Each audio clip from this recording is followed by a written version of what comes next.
His empire, vast and sprawling across Asia, was far from unified, and the question of succession loomed large, threatening to shatter the nascent Mongol power. Genghis Khan had sired numerous sons, both through his principal wife Borte and through his numerous other wives and concubines. While the exact number remains debated, estimates range from 8 to 20 legitimate sons, each vying for a share of the colossal empire.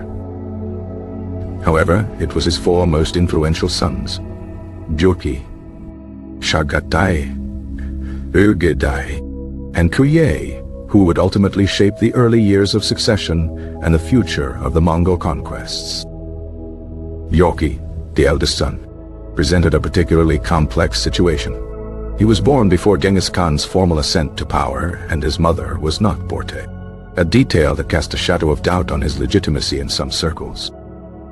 His territory, primarily encompassing the Kipchak steppe and parts of Persia, would later evolve into the Golden Horde, a powerful Khanate fiercely independent and often hostile to its Mongol cousins.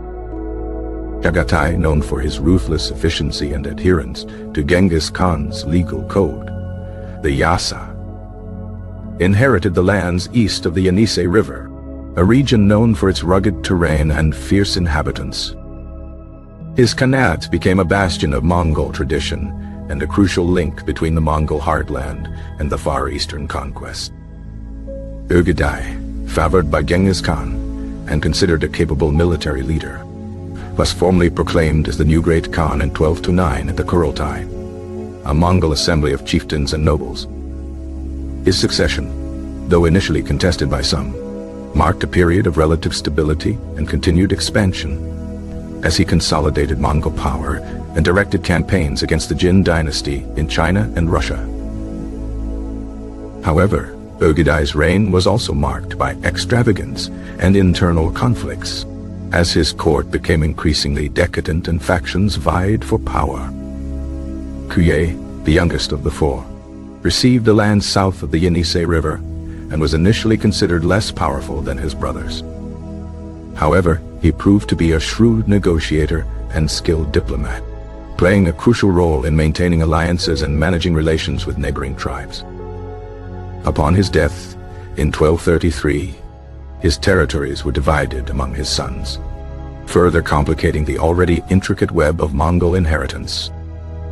Beyond these four primary sons, numerous other descendants of Genghis Khan vied for power and carved out their own territories within the vast empire. These included Batu Khan, a grandson of Jochi, who spearheaded the devastating invasion of Russia and Eastern Europe in the 1230s and 1240s, establishing the Golden Horde as a dominant force. Gyu Khan, another grandson, briefly held the title of Great Khan in the mid-13th century, attempting to reassert Mongol authority over the increasingly independent Khanates. Menke Khan, yet another grandson, succeeded Ögedei's line and oversaw further military campaigns, including the Mongol invasion of Europe under Batu's leadership. Kublai Khan, perhaps the most famous of Genghis Khan's heirs, carved out his own powerful Khanate in China, eventually overthrowing the Song dynasty and establishing the Yuan dynasty. His reign marked a significant shift in Mongol history, as he embraced Chinese culture and adopted many aspects of Chinese governance. The succession crises following the deaths of Ögedei and Menke further destabilized the empire, leading to prolonged periods of infighting and the gradual fragmentation of Mongol power.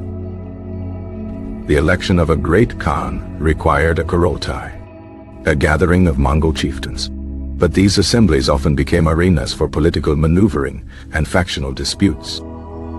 The vast distances involved, coupled with a lack of effective communication, made it difficult to enforce the authority of the Great Khan, leading to increasing autonomy among the different Khanates. The Mongol Empire, initially a unified force under Genghis Khan's vision, gradually fractured into several independent Khanates, the Golden Horde, the Chagatai Khanate, the Ilkhanate, and the Yuan dynasty. The Golden Horde, ruling over Russia and surrounding territories, became increasingly Turkicized, adopting Islamic practices and gradually losing its Mongol identity.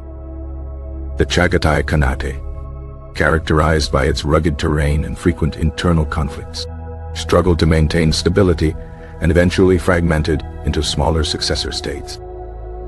The Ilkhanate, centered in Persia, experienced periods of cultural flourishing under Mongol patronage, but also suffered from devastating plagues and internal strife.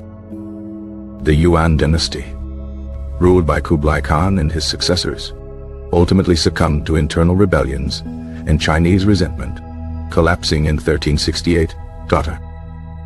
The lives of Genghis Khan's heirs, therefore, were inextricably linked to the rise and fall of the Mongol Empire, a testament to the enduring legacy of their formidable ancestor.